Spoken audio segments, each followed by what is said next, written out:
Hi friends, welcome to Sikdar's academy. Sikdar's একাডেমিতে সবাইকে স্বাগত। এই ভিডিওতে মূলত আমরা প্রশ্ন ভুল মামলা নিয়ে আলোচনা করব। প্রশ্ন ভুল মামলার এই মুহূর্তে সবচেয়ে গুরুত্বপূর্ণ বিষয় যে যারা আদালতের দ্বারস্থ হয়েছেন অথবা হননি তারা সকলেই ভুল প্রশ্নের জন্য নম্বর পাবেন। খুবই গুরুত্বপূর্ণ বিষয়। এবং গত শুক্রবারের প্রাথমিক পর্যবেক্ষণেই কিন্তু হাইকোর্টের বিচারপতি বিশ্বজিৎ বসু তিনি কিন্তু এমনটাই জানিয়েছেন যে শুধু পিটিশনার নয়, সকলেই নাম্বার পাবেন। কোন পদ্ধতি থেকে কাকে কত নম্বর দেওয়া হবে সে বিষয়ে কিন্তু আগামী সোমবার আদালতে জানাবে প্রাথমিক শিক্ষা পর্ষদ, তারপরেই চূড়ান্ত সিদ্ধান্ত নেবে আদালত। কি বিষয় একটু বিস্তারিত আমরা জানব। একদিকে যেমন সুপ্রিম কোর্টে এই প্রশ্নভুল মামলার শুনানি রয়েছে, অন্যদিকে হাইকোর্টেও রয়েছে। কি বিষয় না, সুপ্রিম কোর্টে দীর্ঘদিন ধরে চলা 2014 সালের টেট মামলায় যে 6টি প্রশ্ন ভুল ছিল সেটা কিন্তু শুনানি রয়েছে আগামী 25শে নভেম্বর 2025। তাহলে 25 তারিখে হচ্ছে সুপ্রিম কোর্টের টেট 2014 সালে যে 6টি প্রশ্ন ভুল ছিল তার শুনানি রয়েছে এবং সেখানে ওই 6 নম্বর করে পেতে চলেছেন কিন্তু লক্ষ লক্ষ ক্যান্ডিডেট।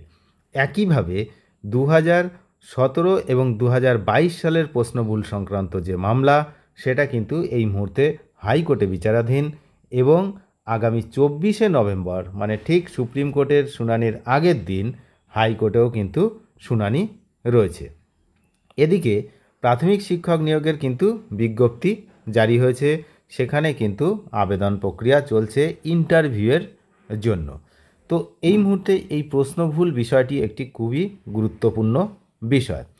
শুক্রবারের পর্যবেক্ষণে কিন্তু বিশ্বজিৎ বসু যেটা জানিয়েছেন মাননীয় বিচারপতি সেটা আমি আপনাদেরকে বললাম যে নম্বর কিন্তু প্রত্যেককেই দেওয়া হবে, শুধু পিটিশনার নয়, এবং কিভাবে দেওয়া হবে সেটা পর্ষদ ঠিক করবে এবং কোর্ট সোমবারে এতে তারপরে হচ্ছে নির্দেশ দেবেন। এখন প্রাথমিক শিক্ষক নিয়োগের বিজ্ঞপ্তি জারি করেছে। আর হচ্ছে এই যে ঘোষণা করা হয়েছিল যে পুজো মিটলেই নিয়োগ প্রক্রিয়া শুরু হবে, তারপর পুজো অনেক দিন আগে মিটে গেছে, তারপরে কিন্তু এখন এই নিয়োগ প্রক্রিয়া শুরু হয়েছে। এখন ঘটনাটি হচ্ছে মোট 47টি প্রশ্নের ভুল উত্তর নিয়ে মামলা দায়ের হয়েছিল কলকাতা হাইকোর্টে 2017 এবং 22 সালের। 14 সালের তো 6টি, আর 17 আর 22-এর মোট 47টি প্রশ্ন। তার জন্য বিশেষজ্ঞ কমিটি গঠন করা হয়েছিল। ইতিমধ্যে যে বিশেষজ্ঞ কমিটি ছিল প্রেসিডেন্সি ও যাদবপুর বিশ্ববিদ্যালয়, তাদের কিন্তু বিশেষজ্ঞ কমিটি এবং প্রাথমিক শিক্ষা পর্ষদের একজন প্রতিনিধি, এটা নিয়ে কিন্তু যে বিশেষজ্ঞ কমিটি গঠন করা হয়েছিল তারা কিন্তু ইতিমধ্যেই আদালতে রিপোর্ট জমা দিয়েছে, যেমনটা পূর্ববর্তী ভিডিওতে আমরা জানিয়েছি। তাহলে যারা 1 নম্বর বা 2 নম্বরের জন্য টেট উত্তীর্ণ হতে পারেননি তাদের কিন্তু এই 2025 সালে যে নিয়োগ প্রক্রিয়া চলছে সেই নিয়োগ প্রক্রিয়ায় অংশগ্রহণ করার যে চান্স সেটা কিন্তু বেড়ে যাচ্ছে। তার কারণ আগামী 9ই ডিসেম্বর পর্যন্ত এই ইন্টারভিউতে বসার জন্য আবেদন করা যাচ্ছে। তাহলে 9 তারিখ ডিসেম্বর আর তার আগে 24-25 দুদিন কিন্তু হাইকোর্ট এবং সুপ্রিম কোর্টে মেগা শুনানি রয়েছে এই প্রশ্নভুল সংক্রান্ত মামলার।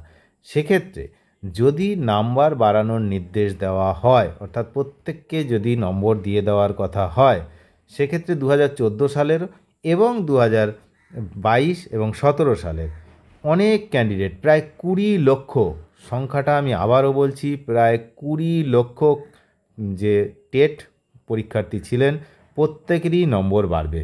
তাহলে 20 লক্ষ নম্বর বাড়লে সেক্ষেত্রে কিন্তু অনেকেরই আবার হচ্ছে এই টেট পাস করার সুযোগ থাকছে এবং তারা কিন্তু এই যে 2025 সালের যে নিয়োগ প্রক্রিয়া সেখানে তারা অংশগ্রহণ করতে পারবেন। এবং যদি পারেন তাহলে কিন্তু এই যে নিয়োগ প্রক্রিয়াটা হচ্ছে সেখানে যে ভ্যাকেন্সি সেটা আপনারা জানেন, ভ্যাকেন্সিটা কিন্তু খুবই কম, 14,000-এর কাছাকাছি। তাহলে এই ভ্যাকেন্সিতে কিন্তু প্রচুর পরিমাণে কম্পিটিশান বেড়ে যাচ্ছে। এদিকেও কিন্তু আমাদেরকে মাথায় রাখতে হবে যে 2025 সালের কম্পিটিশানটা কিন্তু 2017 এবং 22 সালের টেটের যারা উত্তীর্ণ রয়েছেন তারাই মূলত অংশগ্রহণ করছেন এবং যদি 2014 সালের ওই 6 নাম্বার দিয়ে দেওয়া হয় সেক্ষেত্রে আরও অনেকে পাশ করবেন, তারাও কিন্তু এখানে অংশগ্রহণ করবেন। আবার 2017 এবং 22 টেটের যারা প্রশ্ন ভুল মামলাতে নাম্বার পাবেন তারাও এখানে অংশগ্রহণ করবেন, যারা পাশ করবেন আর কি টেট। সুতরাং এখানে কিন্তু একটা বিরাট প্রতিদ্বন্দ্বিতা সৃষ্টি হচ্ছে। এই 2025 সালের এই সামান্য কয়েকটা যে সিট, অর্থাৎ প্রাইমারি শিক্ষকের যে সিট ভ্যাকেন্সি প্রকাশ করা হয়েছে, সেখানে কিন্তু যে প্রতিদ্বন্দ্বিতা সেটা আকাশ ছোঁয়া প্রতিদ্বন্দ্বিতা হতে চলেছে, এমনটাই কিন্তু ধারণা করা হচ্ছে।